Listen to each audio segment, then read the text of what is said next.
शोषित व उपेक्षित वर्गों में भी खासकर सामाजिक, राजनीतिक एवं आर्थिक रूप से लगातार पछाड़े जा रहे SC, ST व OBC समाज की महिलाओं को यदि इसमें अलग से आरक्षण की व्यवस्था की जाती है तो ये उचित होने के साथ साथ जो नहीं की गई है,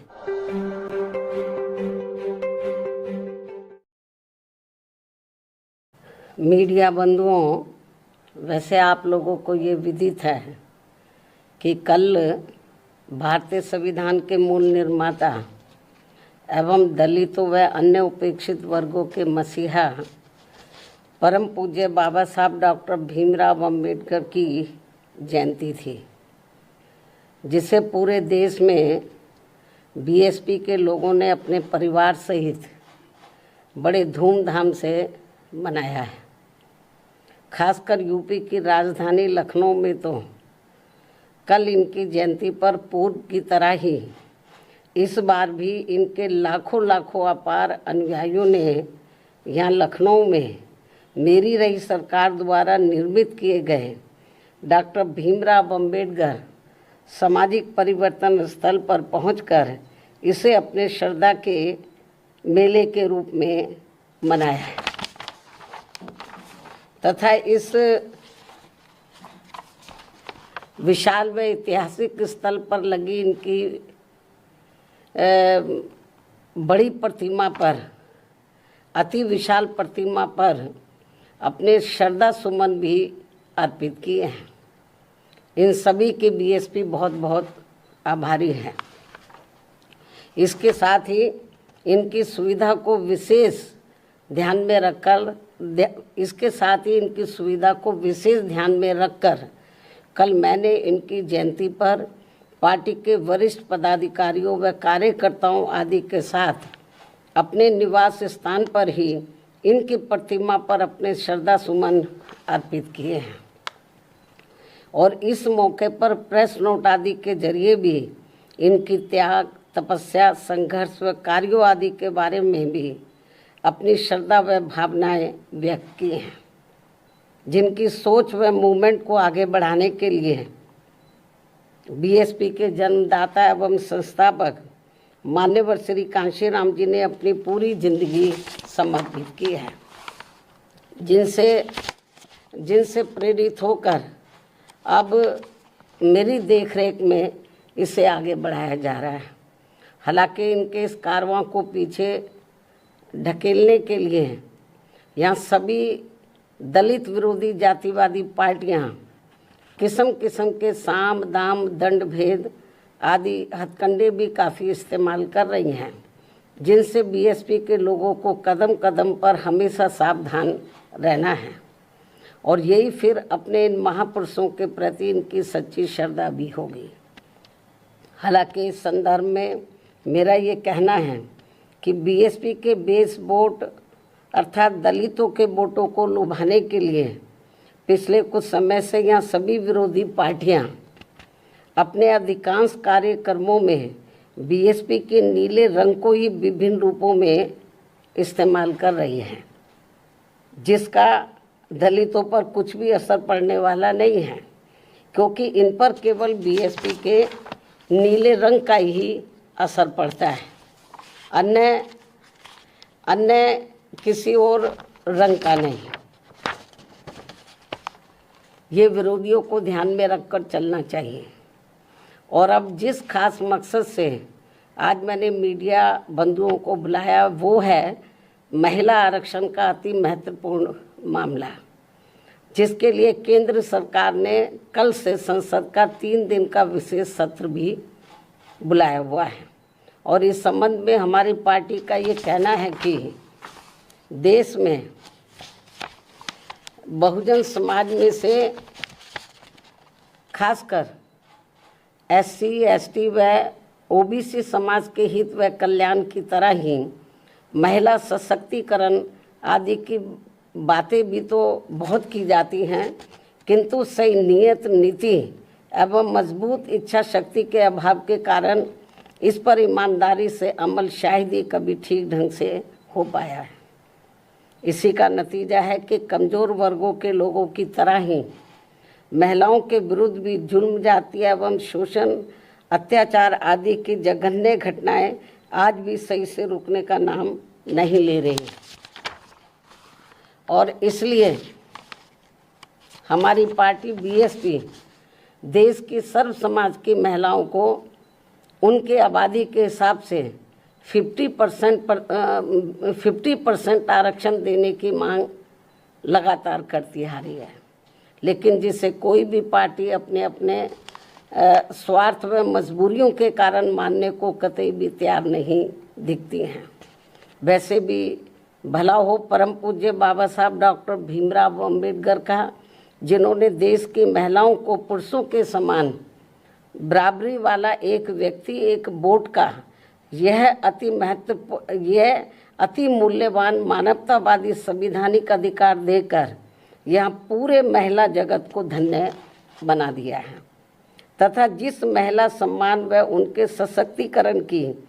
जो जबरदस्त बुनियाद इन्होंने यहाँ देश में डाली है, उसके लिए देश हमेशा उनका कृतज्ञ रहेगा। और अब ऐसे में देश की संसद, लोकसभा में व राज्यों की विधानसभाओं में महिलाओं को 33% आरक्षण देने की प्रक्रिया को काफ़ी लंबे इंतजार के बाद ही सही व अन्य इसे आगे बढ़ाने की कार्रवाई का हमारी पार्टी स्वागत करती है। हालांकि वोट डिले है, फिर भी हमारी पार्टी इसका, चाहे वो डिले भी हो गया, फिर भी इसका वेलकम करती है, स्वागत करती है। वास्तव में महिला आरक्षण की असली हकदार शोषित व उपेक्षित वर्गों में भी खासकर सामाजिक, राजनीतिक एवं आर्थिक रूप से लगातार पछाड़े जा रहे एससी, एसटी व ओबीसी समाज की महिलाओं को यदि इसमें अलग से आरक्षण की व्यवस्था की जाती है तो ये उचित होने के साथ साथ, जो नहीं की गई है तो ये उचित होने के साथ साथ बीएसपी के अनवरत संघर्षों के बाद ओबीसी समाज को मंडल आयोग की सिफारिशों के अनुसार 27% आरक्षण के लागू होने की तरह ऐतिहासिक भी जरूर होता, लेकिन ऐसा नहीं होने से इन वर्गों की महिलाओं को महिला आरक्षण का पूरा लाभ क्या मिल पाएगा, इसमें लोगों को काफ़ी संदेह है, तथा महिला आरक्षण के वास्तविक उद्देश्य को काफ़ी हद तक नकारने जैसा है। वैसे भी महिला आरक्षण को राजनीतिक स्वार्थ की बजाय महिला सुरक्षा, सम्मान व उत्थान आदि से जोड़कर देखा जाना चाहिए, तभी इसका सही लाभ इनको मिल पाएगा। अन्यथा यहाँ ज़्यादातर मामलों में सामंती व जातिवादी तत्वों के हावी होने के कारण देश की महिलाओं को जो उनका उचित लाभ अब तक नहीं मिल पाया है, वैसे ही आगे भी पूरे तौर पर नहीं मिल पाएगा। जबकि परम पूज्य बाबा साहब डॉक्टर भीमराव अम्बेडकर ने संविधान में महिलाओं को जिंदगी के हर पहलू में बराबरी व आत्मसम्मान का हक देने के साथ साथ हिंदू कोड बिल लाकर भी इन्हें जबरदस्त कानूनी अधिकार भी देना चाहा था, जिसे तब केंद्र की रही कांग्रेसी सरकार ने अपने संकीर्ण जातिवाद के प्रभाव में आकर वादा खिलाफी करते हुए नहीं माना और बाद में इसको आत्मा विहीन करके इसे टुकड़ों टुकड़ों में पास किया गया। इस प्रकार ओबीसी समाज को आरक्षण देने के साथ साथ महिलाओं की सुरक्षा, सम्मान व उत्थान सुनिश्चित करने के मामले में ठोस कदम नहीं उठाने आदि के विरोध में बाबा साहब डॉक्टर भीमराव अम्बेडकर को देश के प्रथम कानून मंत्री पद से इस्तीफा भी देना पड़ा था। इतना ही नहीं बल्कि इससे पूर्व घोर उपेक्षा की शिकार भारतीय महिलाओं में शिक्षा की अमर ज्योति की अलग जगाने के मामले में महात्मा ज्योतिबा फूले व उनकी पत्नी सावित्रीबाई फूले के ऐतिहासिक योगदान व जबरदस्त कुर्बानियों को भला कौन भुला सकता है। उन्होंने अनेकों प्रकार की जातिवादी उत्पीड़न एवं प्रताड़ना झेलते हुए अपनी पत्नी व आसपास की महिलाओं को शिक्षा के अलंकार से सम्मानित व नारी शक्ति को प्रोत्साहित किया,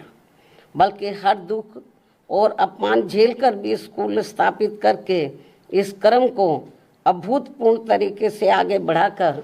हमेशा हमेशा के लिए सामाजिक परिवर्तन के पिता में बनकर अमर हो गए। इसके साथ ही अब जबकि महिलाओं को देश की संसद, लोकसभा में व राज्यों की विधानसभाओं में आरक्षण की बात आगे बढ़ रही है, तो इसमें किसी भी प्रकार की अड़चन पैदा करना उचित नहीं होगा। इस मामले में खासकर कांग्रेस पार्टी को महिला आरक्षण में SC, ST व OBC महिलाओं को अलग से आरक्षण देने की बात इन्हें अब क्यों याद आ रही है, जबकि इन्होंने इससे पहले अपनी सरकार में इस विशेष मुद्दे की घोर अनदेखी की थी और BSP की इस मांग को भी अन्य और मामलों की तरह जातिवादी द्वेष आदि के कारण अनसुना कर दिया था। ऐसे में कुल मिलाकर BSP का संक्षेप में यही कहना है कि देश में महिलाओं की लगातार हो रही दयनीय स्थिति को देखते हुए बेहतर यही है कि महिला आरक्षण को संकीर्ण दलगत राजनीति से दूर रखते हुए इसको जल्द से जल्द लागू किया जाए, ताकि कुछ ना सही ये थोड़ा ही बेहतर होगा, थोड़ा कुछ तो मिले इनको। साथ ही महिलाओं की सुरक्षा, सम्मान व उत्थान आदि के मामले में सभी लोग अपना मन भी जरूर चंगा करें, ताकि देश को कटौती में गंगा मिल सके। इन्हीं जरूरी बातों व सुझावों के साथ ही हमारी पार्टी वर्तमान केंद्र की सरकार द्वारा संसद में, लोकसभा व राज्यों की विधानसभाओं में 33% दिए जाने वाले आरक्षण के फैसले का स्वागत करती है। हालांकि हमारी पार्टी तो शुरू से इसकी पक्षधर थी कि इनको 50% मिलना चाहिए, चलो थोड़ा घना इनको मिल रहा 33%, इसका भी हमारी पार्टी वेलकम करती है। धन्यवाद। DNN हिंदी को सब्सक्राइब करने के लिए दबाएं लाल रंग का सब्सक्राइब बटन और घंटी का बटन दबाकर ऑल नोटिफिकेशन पर क्लिक करें। चैनल को जिंदा रखने के लिए नीले रंग का ज्वाइन बटन दबाकर चैनल को आर्थिक सहयोग करें।